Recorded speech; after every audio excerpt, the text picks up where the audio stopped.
Boa noite. Assim é melhor, né? Boa noite. Antes de começar a palestra, eu queria dizer para vocês que eu estou gravando essa palestra. Porque eu acho que um dos compromissos maiores nossos, de quem participa da doutrina, é divulgar o máximo que pode aquilo que acredita.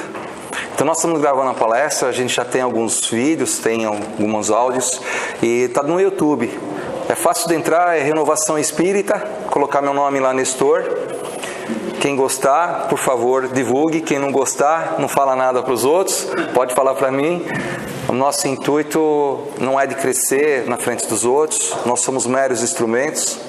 Eu até estava brincando com ele agora aqui, eu falei assim, que o dia que o palestrante achar que é alguma coisa, ele pode virar e ir embora, porque ele é só um instrumento. É com esse espírito que eu venho hoje aqui também, tá?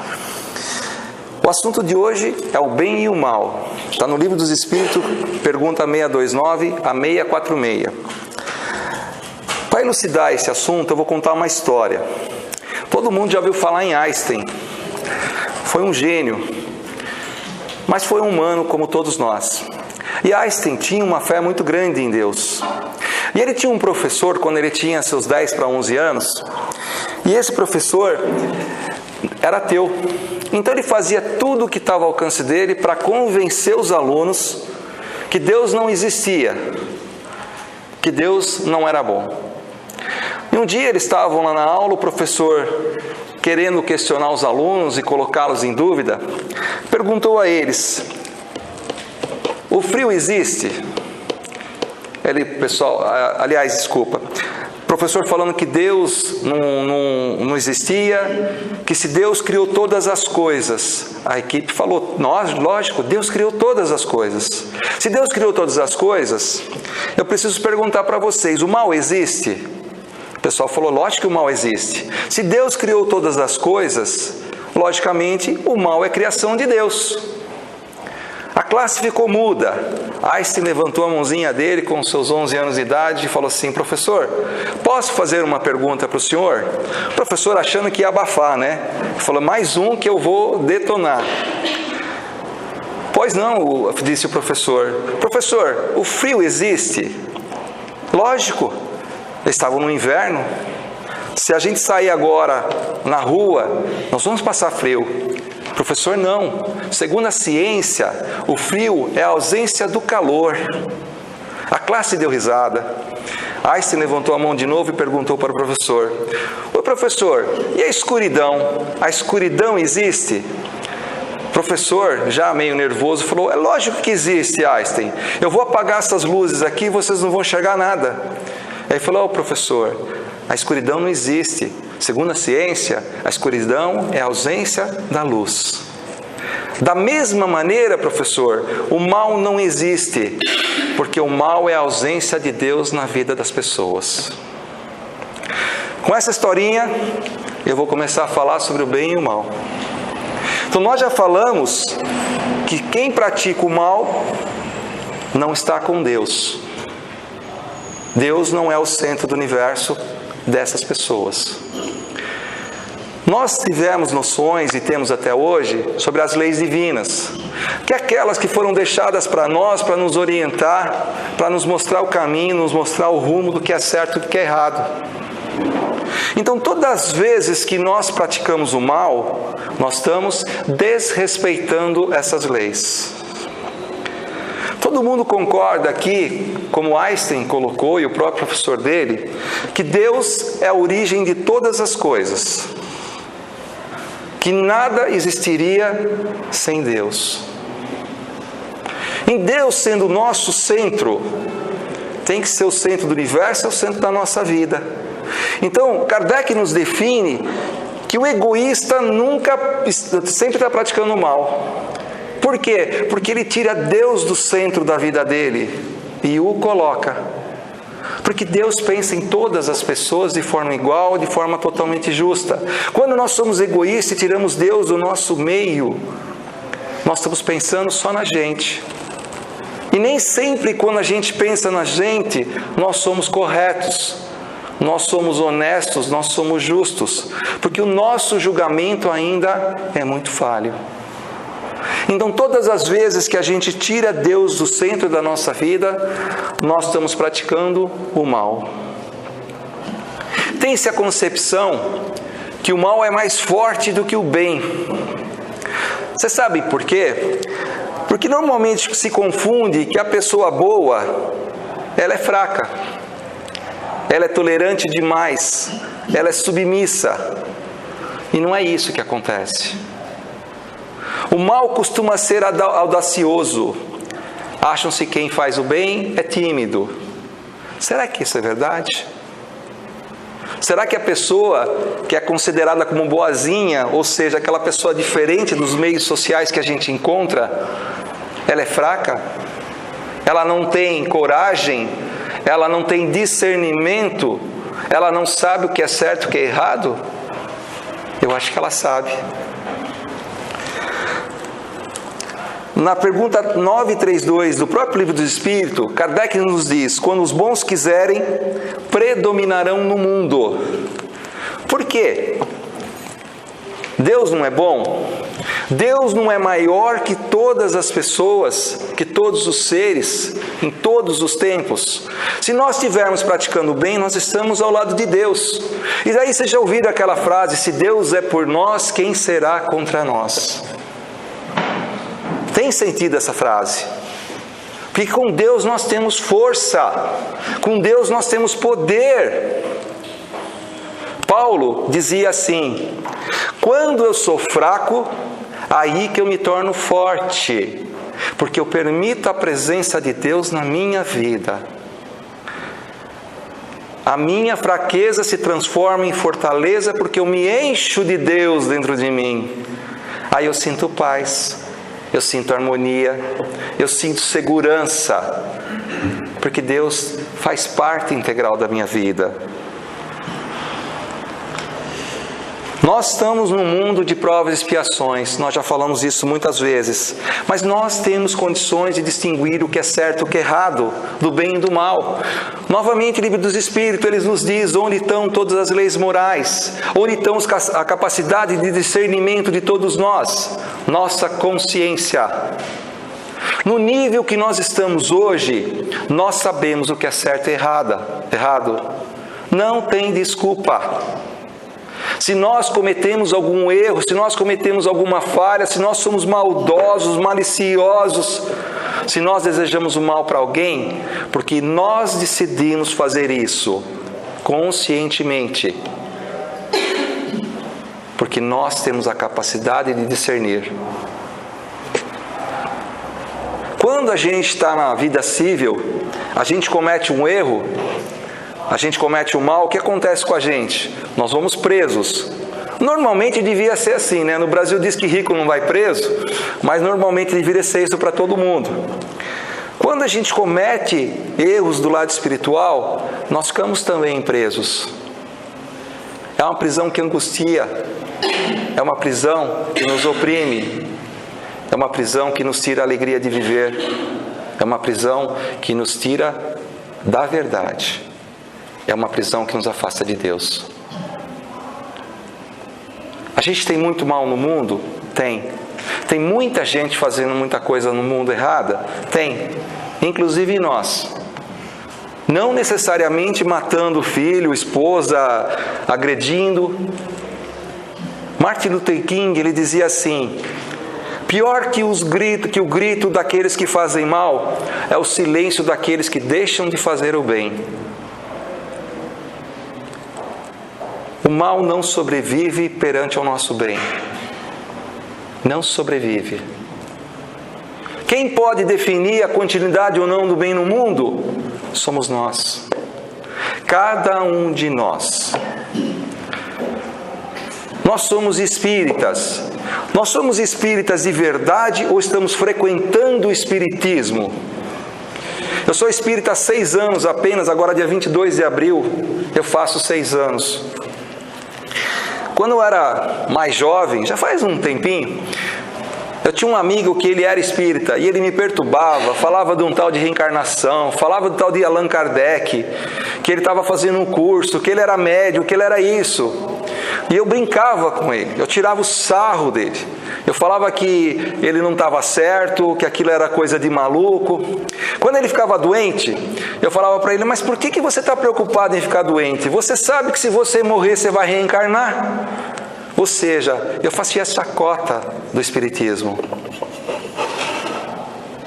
Hoje, a religião espírita está na moda. Pode parecer brincadeira, mas está na moda sim. Hoje, quando você conversa com qualquer pessoa, se ele não é espírita, ele conhece já sobre a doutrina. E aí está o grande perigo nosso de estar em exposição, de ser visado. A nossa doutrina, ela é maravilhosa. E esse meu amigo, alguns anos atrás, eu encontrei com ele, eu já era espírita. Eu perguntei, e aí, como é que você vai? Eu larguei o espiritismo. Na hora, confesso, não soube o que dizer para ele. Eu fiquei chateado, porque eu estava tão empolgado no início da doutrina. Eu lia 2, 3 livros por semana, assistia CDs, havia CDs, assistia DVDs. Eu estava muito empolgado e ele sempre foi um exemplo de determinação para mim. E eu não soube o que falar para ele. Aí foi passando o tempo e eu comecei a pensar.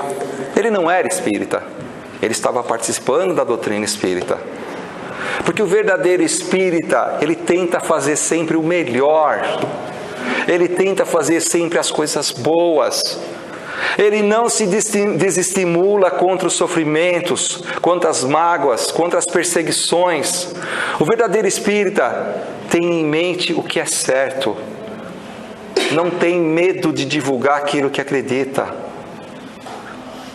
Será que nós somos verdadeiros espíritas? Será que nós colocamos como meta da nossa vida praticar o bem? Quanto bem a gente pratica no nosso dia? Vocês viram que Martin Luther King disse: pior que o grito dos que fazem mal é o silêncio daqueles que não fazem bem. E muitas vezes a gente usa como desculpa: os outros erram, os outros prejudicam, os outros fumam, os outros assistem isso, fazem tal coisa, para justificar o nosso erro. Vou contar uma coisa para vocês.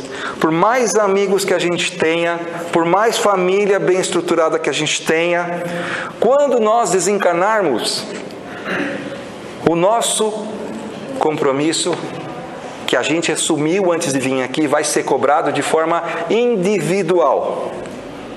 Eu posso sofrer um acidente com muita gente do meu lado, amigos, parentes, esposa, filho, mas quando eu chegar lá em cima, se é que eu vou lá para cima, eu vou ter que dar conta daquilo que eu fiz.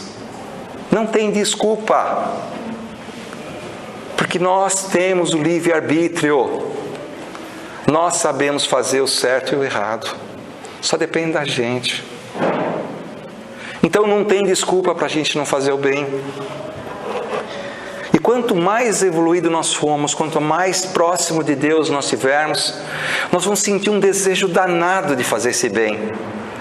Nós vamos acordar que nem doido. Que oportunidade eu vou ter hoje para exercer o bem? Que chance eu vou ter hoje de fazer a caridade? Quantos sorrisos eu vou dar hoje? Quantas palavras amigas eu vou colocar para as pessoas como forma de ajuda, de apoio? Quantas vezes eu vou professar a minha fé nesse Deus maravilhoso? Vou dizer para as pessoas que existe esperança, que nós não somos pessoas ruins. Nós estamos num estágio que ainda nós somos ruins, mas que isso passa e que depende somente de cada um de nós. Quantas vezes a gente acorda com essa expectativa? Ou a gente acorda de manhã e fala: nossa, que droga, eu tenho que ir à luta, vou trabalhar. Às vezes a gente tem esse pensamento, né? Ainda mais se a gente não tem um chefe muito bom. Mas eu vou contar uma coisa para vocês. Quando a gente está na erraticidade, a gente pede por todos esses problemas. A gente pede por todas essas dificuldades. E a gente confia que vai vencer. E aí quando surgem esses problemas, essas dificuldades, a gente se lamenta. esquece de olhar para nós, para dentro de nós, e tentar fazer aquilo que a gente chama de reforma íntima, né? O que está acontecendo na minha vida? O que eu preciso fazer para melhorar? Nós temos a força, nós temos a paz. Deus sempre está com a gente. A gente não pode duvidar disso. A nossa energia vem de Deus. O discernimento vem da inteligência que Deus nos deu. Então nós temos que usar. Se nós praticarmos o bem, se nós fizermos a caridade, nós vamos nos sentir pessoas melhores, mais felizes. Isso não quer dizer que nós vamos ser melhores que as outras pessoas, não é isso. Nós vamos estar mais em paz. Não é gostoso viver em harmonia? Em casa, no trabalho, no trânsito. É muito gostoso isso. E essa harmonia, essa paz, essa alegria está dentro da gente. Ninguém tira. Só se nós permitirmos.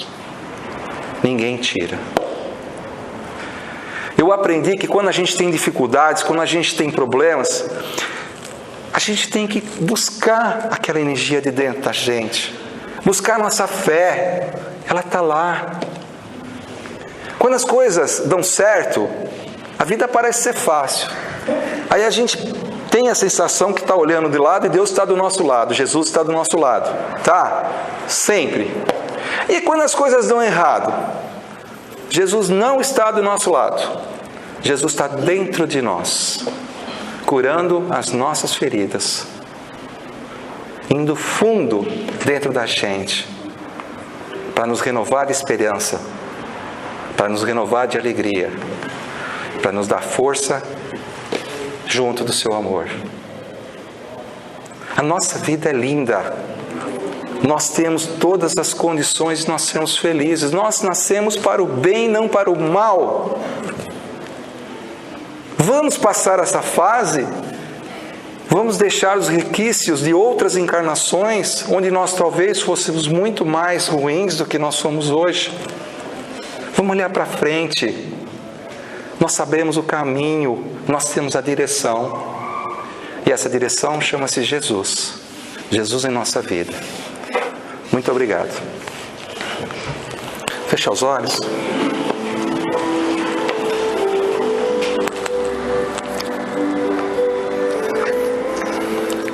Obrigado, Jesus.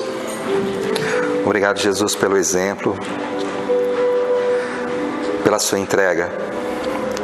Obrigado, meu Pai querido, por dar um mundo tão maravilhoso, por nos dar a oportunidade de nossa evolução.